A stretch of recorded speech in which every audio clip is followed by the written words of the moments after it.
is seeing historic success in the Everglades. As Fox 35's Carla Byron explains, it's helping to remove Burmese pythons from the wild in record numbers. When Florida announced its plan to release predators into the wild, the world laughed. It sounded reckless, even dangerous. But behind the controversy was a science experiment born out of desperation. The Everglades were dying, and this was the last resort. What followed would test everything we thought we knew about nature's balance. Before we laugh too hard at Florida's gamble, maybe we should ask, what kind of crisis forces people to make such a wild choice? What was happening that no one seemed to notice? Let's rewind to where it all began.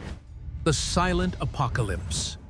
Long before this chaos began, the Florida Everglades looked like something out of a nature documentary. It was an endless green sawgrass stretched toward the horizon, broken only by the shimmer of shallow water. Here, birds soared overhead, raccoons scurried through the marshes, and bobcats stalked the edges of the brush. Life moved in balance, and every creature played its part in a system worth an estimated $31.5 billion each year. It was one of Earth's rare places where wild still meant wild, because no one imagined that balance could unravel so quietly. Now, this story didn't begin with a bang. It started with a storm. In 1992, Hurricane Andrew tore through southern Florida, flattening homes, ripping through communities, and destroying a reptile breeding facility near Miami. When the winds died, a few exotic snakes had escaped into the wetlands. At the same time, overwhelmed pet owners were releasing their once cute Burmese pythons into the wild, thinking they were setting them free. For years, no one paid much attention. What I think everybody wants to see is get these Burmese pythons out of the Florida Everglades. There were snakes here and there that seemed harmless, but they weren't. Those early sightings turned into something much darker.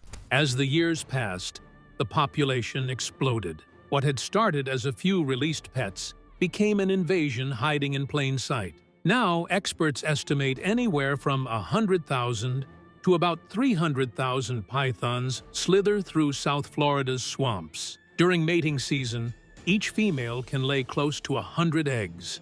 Once they are hidden in the undergrowth, they multiply faster than anyone could track or trap.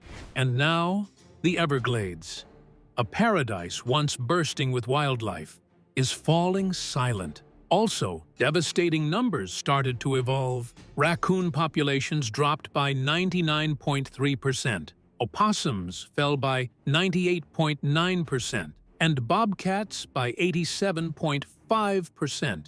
Even marsh rabbits, which are always a common sight, have nearly vanished. And deer sightings have fallen by more than 90% in some areas. What the pythons didn't eat, they displaced. The balance that held the Everglades together was breaking apart. And the worst part? Almost no one noticed. Not until it was nearly too late. Now, we begin to think, why exactly were these snakes unstoppable? Because in Florida, every element of the environment seemed designed to help them thrive. The heat, the humidity, and the endless food supply created a perfect home. With no natural predators to keep them in check, they thrived. Their camouflage made them ghosts in the grass, and nearly impossible to spot. For scientists, it was like fighting an invisible enemy. Each snake removed seemed to be replaced by 10 more. The invaders had found heaven, and they were consuming it. To top it all, these weren't ordinary snakes. They were apex predators capable of swallowing a deer whole. Some grew over 20 feet long and weighed more than 200 pounds. Then, videos of pythons battling with alligators started surfacing, shocking the world. In a food web once ruled by native predators, the python had taken the throne. What once symbolized Florida's wild beauty was now turning into a battlefield, and nature was losing badly. Even so, the economic and ecological stakes went far beyond wildlife. The Everglades, with its $31.5 billion ecosystem value, supports tourism, fishing, and flood control for millions. Yet, every year, the python threat grew. Researchers and hunters have captured over 23,000 snakes, but that's barely 1% of